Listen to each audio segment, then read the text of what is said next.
যে 3 দফা অযৌক্তিক দাবি করেছে এটা সম্পূর্ণ বয়কট করতে হবে।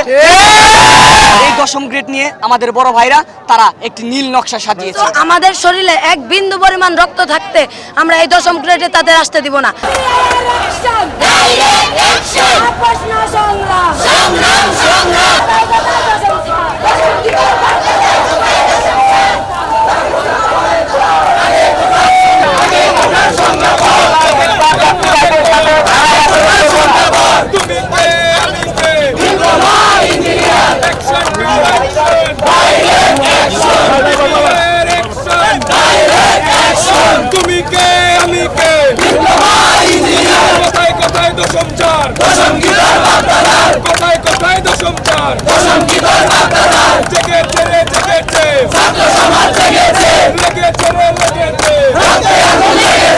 আমরা রাস্তায় নেমেছি যে বিএসসি ইঞ্জিনিয়াররা যে 3 দফা দাবি রিট করেছে, এই 3 দফা দাবি তাদের পুরাটাই অযৌক্তিক। 3 দফা দাবি 3টা অক্ষরে কোনো যৌক্তিক না।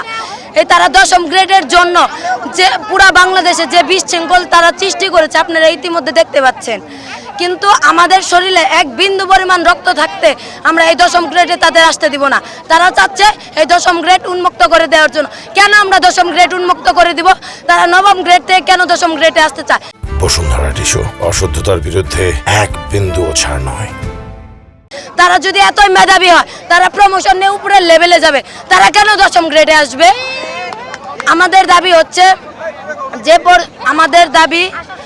আমাদের এই যে আমরা 7 দফা দাবি নিয়ে আমরা রাজপথে এসেছি, আমাদের 7 দফা দাবি বাস্তবায়ন করে আমরা তারপরে রাজপথ ছেড়ে বাড়িতে ফিরে যাব। তাছাড়া আমরা বাড়িতে ফিরে যাব না। আমাদের শরীরে এক বিন্দু পরিমাণ রক্ত থাকতে আমাদের দশম গ্রেড আমরা কেড়ে নিতে দিব না। এই দশম গ্রেড নিয়ে আমাদের বড় ভাইরা তারা একটি নীল নকশা সাজিয়েছে। তারা বলেছে আমরা নাকি ডিপ্লোমা ইঞ্জিনিয়ার লিখতে পারবো না, কিন্তু আমরা বলতে চাই তারা বলেছে আমরা ইঞ্জিনিয়ার লিখতে পারবো না। তারা যেমন সরাসরি প্রকৌশলী লেখে, আমরা কিন্তু সরাসরি প্রকৌশলী লিখি না, আমরা লিখি ডিপ্লোমার প্রকৌশলী। তাহলে তাদের জায়গায় তারা ঠিক আছে, আমাদের জায়গায় আমরা ঠিক আছি। তারা নবম গ্রেডে চাকরি করে, আমরা দশম গ্রেডে চাকরি করি, তাদের প্রতি আমাদের কোনো ক্ষোভ নেই।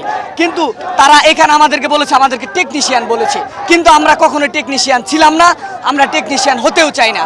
আমরা অবদান রাখি আমরা ডিপ্লোমা ইঞ্জিনিয়ার। এবং আজকে যেটা বলতে চাচ্ছি সেটা হচ্ছে যে তারা যে 3 দফা অযৌক্তিক দাবি করেছে এটা সম্পূর্ণ বয়কট করতে হবে। যদি বয়কট না করে এই নীল নকশা ভেঙে দেওয়ার জন্য আমরা টাঙ্গাইল পলিটেকনিক ইনস্টিটিউট সহ সারা বাংলাদেশে যে সকল সরকারি পলিটেকনিক এবং বেসরকারি পলিটেকনিক রয়েছে আমরা আরো কঠোর আন্দোলন দেব। আমাদের যৌক্তিক দাবি আমরা আদায় করে ছাড়বো ইনশাআল্লাহ।